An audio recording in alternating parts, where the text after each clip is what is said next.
আজকের পর্বে পৌরনীতি ও সুশাসন প্রথম পত্রের 10ম অধ্যায়ের একটি গুরুত্বপূর্ণ সৃজনশীল প্রশ্ন উত্তরসহ উপস্থাপন করব।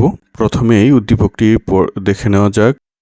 জনসমাজ প্লাস রাজনৈতিক চেতনা সমান সমান জাতীয়তা, আর জাতীয়তা প্লাস রাজনৈতিক সংগঠন প্লাস স্বাধীনতা সমান সমান প্রশ্নবোধক চিহ্ন।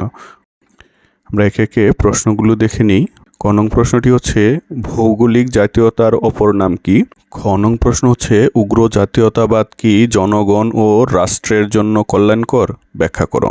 গ নং প্রশ্নটি হচ্ছে, উদ্দীপকের প্রশ্ন চিহ্নিত স্থানের বিষয়টি ব্যাখ্যা করো। ঘ নং প্রশ্নটি হচ্ছে, জাতীয়তা ও উদ্দীপকের প্রশ্ন চিহ্নিত স্থানের বিষয়টির মধ্যে মৌলিক পার্থক্যগুলো তুলে ধরো। এখন উত্তরের আলোচনায় যাওয়া যাক। ক নং প্রশ্নের উত্তর হচ্ছে, ভৌগোলিক জাতীয়তার অপর নাম রাজনৈতিক জাতীয়তা বা রাষ্ট্রীয় জাতীয়তা। খ নং প্রশ্নের উত্তর হচ্ছে না, উগ্র জাতীয়তাবাদ জনগণ ও রাষ্ট্রের জন্য কল্যাণকর নয়।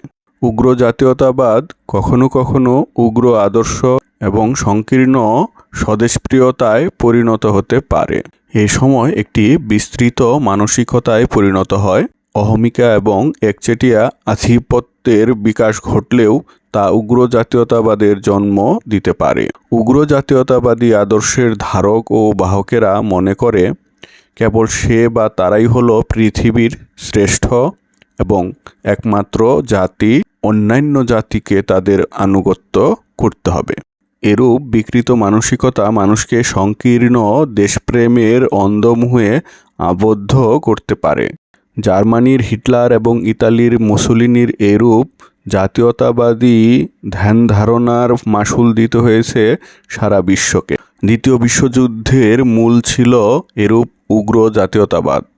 তাই বলা যায়, উগ্র জাতীয়তাবাদ জনগণ ও রাষ্ট্রের জন্য কল্যাণকর নয়।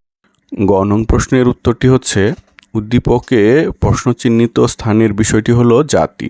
জাতি হলো কোনো নির্দিষ্ট জাতীয়তাবাদী চেতনায় উদ্বুদ্ধ জনসমাজ যারা স্বাধীন বা স্বাধীনতা অর্জনের প্রচেষ্টায় লিপ্ত।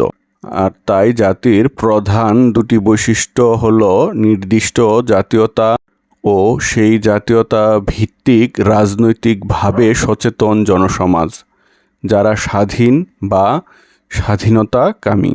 তাই নিঃসন্দেহে উদ্দীপকে জাতীয়তা প্লাস রাজনৈতিক সংগঠন প্লাস স্বাধীনতা সমান সমান জাতি হবে। বিস্তৃত অর্থে জাতি বলতে সেই জনসমষ্টিকে বোঝায় যারা একটি নির্দিষ্ট ভৌগোলিক এলাকায় বসবাস করে এবং তাদের মধ্যে বংশগত, বর্ণগত, কৃষ্টি ও ঐতিহ্যগত, অর্থনৈতিক ও রাজনৈতিক ঐক্য বিদ্যমান থাকে। একটি জনসমাজ তখনই জাতি হিসাবে পরিচিতি পেতে পারে যখন তারা জাতীয়তা বোধে উদ্দীপ্ত হয় এবং রাজনৈতিকভাবে সংগঠিত হয়ে স্বাধীন হওয়ার চেষ্টা করে বা স্বাতন্ত্র্য বোধ বজায় রাখতে সচেষ্ট হয়। অর্থাৎ রাজনৈতিক চেতনার দ্বারা সংঘবদ্ধ সমাজকেই জাতি বলা হয়। এরপর ঘ নং প্রশ্নের উত্তরটি হচ্ছে, উদ্দীপকে প্রশ্নচিহ্নিত স্থানের বিষয়টি হলো জাতি। আর জাতি ও জাতীয়তার মধ্যে বেশ কতগুলো মৌলিক পার্থক্য রয়েছে। জাতীয়তা হচ্ছে জাতি গঠনের প্রাথমিক অবস্থা, আর জাতি হচ্ছে জাতীয়তার সর্বোচ্চ ও চূড়ান্ত পর্যায়। উভয় শব্দের উৎসগত অর্থ হল একই বংশোদ্ভূত জনসমষ্টি। তথাপি উভয়ের মধ্যে ব্যাপক বৈসাদৃশ্য রয়েছে। যেমন জাতীয়তা এক ধরনের মানসিক ধারণা, যেখানে জাতি একটি সক্রিয় ও বাস্তব রাজনৈতিক চেতনা সম্পন্ন। জাতীয়তা গঠনের জন্য কতকগুলো সাধারণ সূত্রের মিল থাকতে হয়, যেমন ভাষা, সাহিত্য, ইতিহাস প্রভৃতি। অন্যদিকে জাতি গঠনের জন্য প্রয়োজন জাতীয়তা বোধ। জাতীয়তা জনসমষ্টি ও মানসিক চেতনা বা ঐক্য থেকে গড়ে ওঠে, আর জাতি জাতীয়তা বোধে উদ্বুদ্ধ জনসমাজ, রাজনৈতিক সংগঠন ও স্বাধীনতা মিলে গড়ে ওঠে। জাতি হচ্ছে একটি সুসংহত ও স্বাধীন জনসমষ্টি। সাংগঠনিকভাবে জাতি স্বাধীন ও সংগঠিত, কিন্তু জাতীয়তার মধ্যে কোনো সার্বভৌমত্ব নেই। কেননা জাতীয়তার ধারণায় উদ্বুদ্ধ জনসমাজ স্বাধীন হতেও পারে, নাও হতে পারে। আর সার্বভৌমত্ব ছাড়া স্বাধীনতা অর্জন করা যায় না। জাতীয়তা এক ধরনের ঐক্যের অনুভূতি।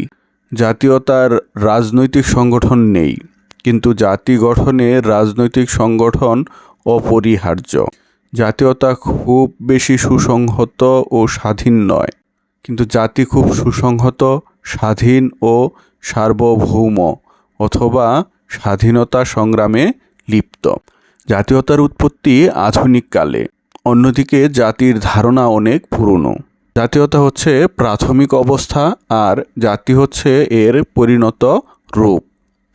উপরিউক্ত আলোচনায় স্পষ্ট হয়, জাতি ও জাতীয়তার মধ্যে সাদৃশ্য থাকলেও উভয়ের মাঝে প্রায়োগিক দিক থেকে ব্যাপক পার্থক্য রয়েছে।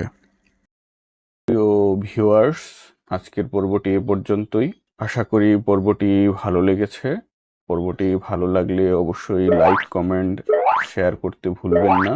আর যদি এখনও আমার চ্যানেলটি সাবস্ক্রাইব করে না থাকেন, অনুগ্রহপূর্বক সাবস্ক্রাইব করে নেবেন।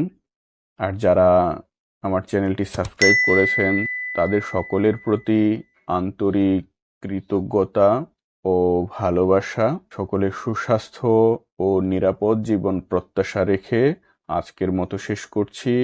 আল্লাহ হাফেজ।